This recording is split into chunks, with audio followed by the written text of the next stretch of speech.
Now on to this. According to Father a Nation, 21% of children 17 years old and under do not live with their parents. Only 42% of children with their mothers and 64% of children don't live in the same household as their biological fathers. This has left many children to stay in a country where children grow up in broken families. Joining us now to tell us how we arrived here and what should be done is Craig Wilkinson, who is the founder and CEO of Father a Nation. Now, Craig, thank you so much for joining us. This is such a befitting conversation for us to have on Father's Day. But before we get into it, just tell us a little bit more about what Father a Nation is about. Thank you so much, Kudleko. Good to be on the show. At Father Nation, we believe that if we can heal and restore men to be good fathers, role models and mentors, we can absolutely heal the family, community and South Africa at large. We're living in a country, as you mentioned, the statistics where so many children are growing up without a father, and that has catastrophic impact on both girls and boys. And us being the leaders in rape and gender-based violence around the world, a title we're very, very ashamed of, has everything to do with the lack of present and engaged fathers in the lives of their children. So what Father Nation does, and we're supported by ABM Bev and Better Bets and various other organizations, we run programs throughout South Africa in communities, all kinds of different communities, around restoring and equipping men to be good fathers, good mentors, good role models, just good men and good citizens who use their strength to love and to serve and to honor and to protect and provide and to stand against any form of abuse whatsoever. Now, in 2010, you started the Bophelong Surrogate Father program. Can you share with us some of the successes and challenges of that program? Yeah. Well, you know, sometimes it feels like a drop in the ocean. This is a program where we started helping OVCs, orphans and vulnerable children, by training up mentors and father figures that could get involved in their lives. And we allocated a father figure to a group of 5 or 6 OVCs at a time, and they just assisted with those children, just being the father figure, being the mentor, helping with homework, walking them to school and back.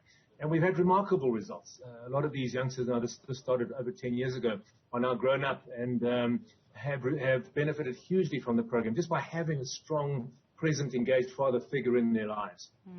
Now, you said earlier that men and fathers play an invaluable role in society and in families, and that more than ever we need men who are good, strong fathers, mentors and role models.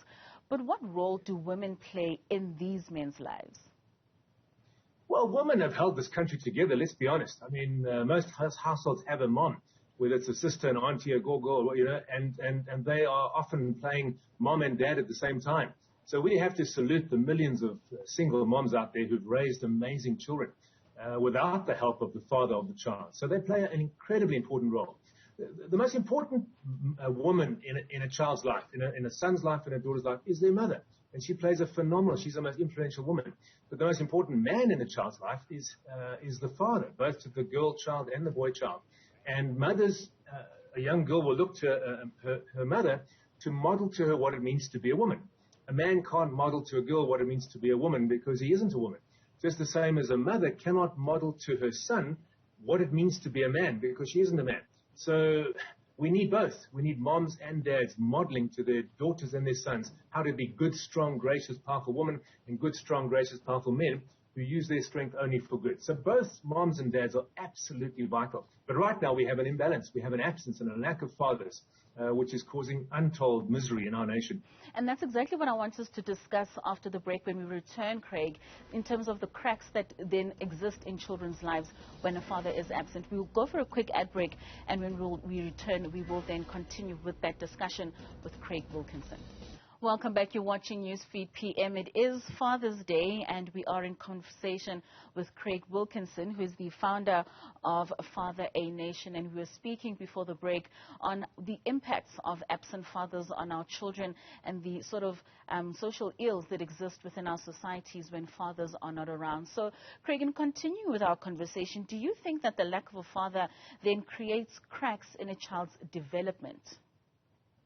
100% it does. It creates deep wounds. I mean, let's talk about South Africa, the leading gender-based violence and rape nation possibly in the world. No boy is born an abuser. No boy comes out of his mother's womb wired to be an abuser and a racist or any of these things. Something goes wrong on the journey from baby to boy and boy to man, and often that is the lack of a father. because a young boy looks to his father to model to him what it means to be a man. Men have strengths, men have testosterone, and a father teaches his son how to manage and control that and how to use his strength only for good, when to stop, when to let go, how never ever to take what's not his, how never ever to plunder what doesn't belong to him, how to use his strength only to love and to serve. Strength is a sacred gift, a sacred responsibility, and it's the father's duty to teach his son how to use that. And take a young girl child growing up. A father models to a girl child by his behavior how men should be. How he treats the mother of the child would show the young daughter how he values women and respects women. So fathers play an incredibly important role in the emotional health and stability and the behavior of his children later in life.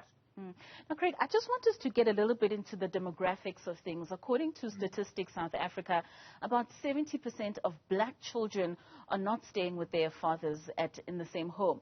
Why do you think these are the reasons behind this big number? Well, our history. We have a terrible history of broken families, of migrant labor.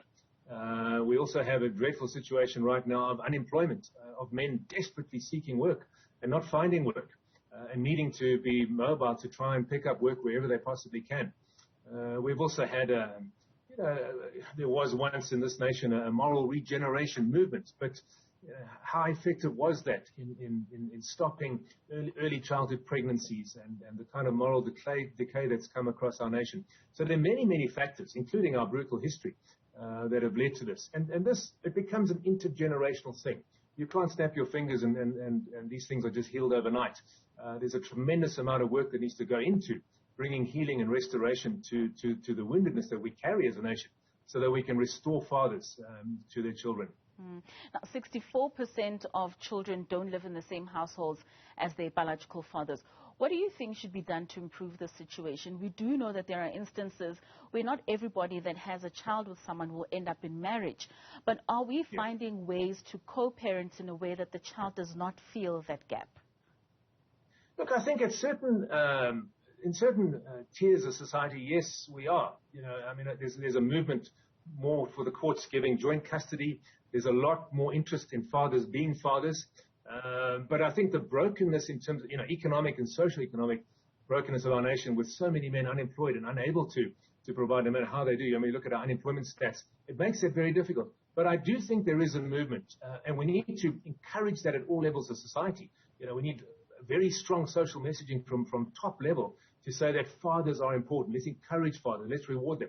Let's be honest, there are millions of amazing men in this nation, amazing men, living in all kinds of different backgrounds and from different communities, that every single day get up and go to work and do their very best to be a good father. So we need to really encourage those men, honor those men, make life easier for those men, reward those men, and create a culture where we honor and acknowledge the need for fathers and help fathers to be present in the lives of their children. So there's good and there's bad, and we need to really keep on working at this because it's absolutely crucial to the future of our nation. Lastly, Craig, like you said, there are many fathers out there who are present in the lives of their children in many ways, in more ways than one. What message would you give to fathers out there? It is Father's Day, as we know today, just to encourage more activism between children and their fathers. Wonderful. I mean, I just honor and power and strength to you men who are present, who are engaged. You are the most important man in your children's lives. They need you. You play a crucial role. You hold the hearts of your children in your hand, and how you pitch up as a man and as a father will have a massive impact on them. So it's worth the sacrifice. It's worth the effort. And the two most important words for me in a father's dictionary are the words, be there. Guys, just be there. Continue to be there. No matter how tough it is, it's worth it. All right, Craig, thank you so much for that. Thank you for the work that you continue to do with fathers in the country and ensuring that we build young men who are responsible and who will give back in a very good way. Thank you so much for your time. That was Craig Wilkinson, the CEO and founder of Father in Nation.